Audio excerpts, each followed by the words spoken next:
Pwede ba nimo na hatag ang detalye?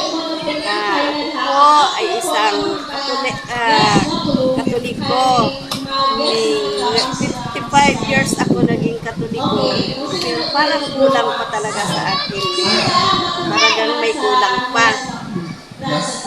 So, kay nakulangan ka, so dako nga bagay nga may mga care group nga nagapakita sa imong panimay. Opo.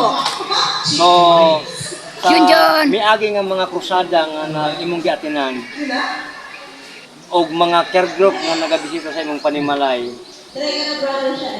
Akong pangutana karon, paano nimo na desisyonan nga niining higayuna ikaw magpabangkit mo ug dawaton si Ginoong Hesus bilang imong personal na manluluwa? Kasi parang doon ko nakita na mayroon pala talagang mayroong direksyon ang buhay ko sa kanya. Parang doon ko naliwanagan yung isip ko.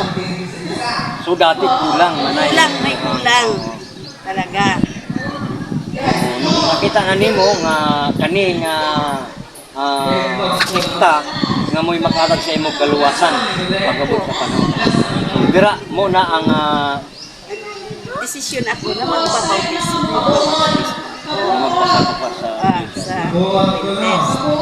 So unsa man manay ang imuhang naramdaman karon after sa ato ang baptism kagaina with Pastor Jerome Ferreira. Unsa man imuhang ibati nga sa imong kaugalingon? Masaya ako, parang magaan ang pakiramdam ko. Sa kayo, parang hindi kami. Wala kami dito. Kasakauban mo ang anak, no? Nagkauban ko ang akong anak, nagkaisa kami. Praise God.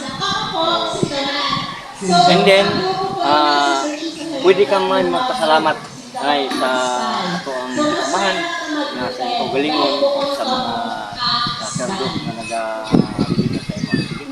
Pasalamatan mo sila. Salamatan ko po ang Panginoon ng aking nag-amisita sa prayer group. Maraming salamat po, Panginoon. Binigyan niya pang-isip, Panginoon, sa aking mga yun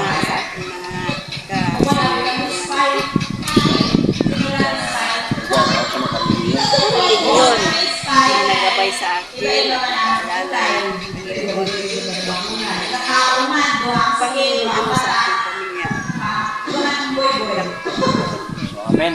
So, mauna mga higala ang patunay nga sa sulod sa 50 ka tuig sa pagpanimbawon sa Romano Catholic mga kagalaan apa nakulangan siya, no? Mauna ang kita niya, nasaksihan niya pinaagi sa pagbasa sa balang kasulatan, pag-attend og crusade, paagi sa itong mga doktrina ang atong natas na dawat, sa mauna nga nakapagpili siya ng magsumusakaw pag-anig sa 7th year.